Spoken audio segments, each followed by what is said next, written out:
America में democratic senator कोरी Booker अपने भाषण के कारण पूरी दुनिया भर में चर्चा में बने हुए हैं। उनका यह भाषण कोई आम भाषण नहीं था, न ही कुछ मिनट का था, बल्कि पूरे 25 घंटों से भी ज्यादा का था। यही कारण है कि उन्होंने इस भाषण के जरिए 68 साल पुराना रिकॉर्ड तोड़ दिया है।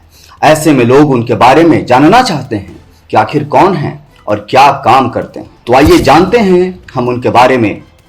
55 साल के बुकर का जन्म वाशिंगटन डीसी में हुआ था और जब वे छोटे थे तब वे उत्तरी न्यू जर्सी चले गए थे।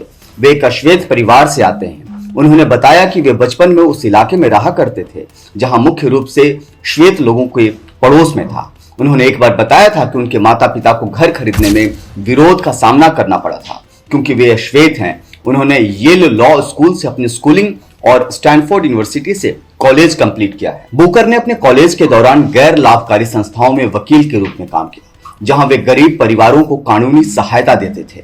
कोरी बुकर अमेरिका के सबसे बड़े शहर न्यूयॉर्क के मेयर भी रहे हैं। बुकर ने यहां 2013 तक काम किया। इस दौरान उन्होंने शहर के लिए कई बड़े काम किए। कोरी बुकर जिस समय न्यूयॉर्क के मेयर थे उस समय फेसबुक के संस्थापक मार्क जुकरबर्ग ने शहर के पब्लिक स्कूलों को $100 मिलियन का दान दिया था। ऐसा कहा जाता है कि वो एक वरदान था जिसने उस समय डेमोक्रेटिक उभरते सितारे के रूप में उनकी पहचान बनाई। 2013 में वे मौजूदा फ्रैंक लॉजनबर्ग की मौत के बाद यूएस सीनेट के लिए हुए एक विशेष चुनाव में चुने गए थे।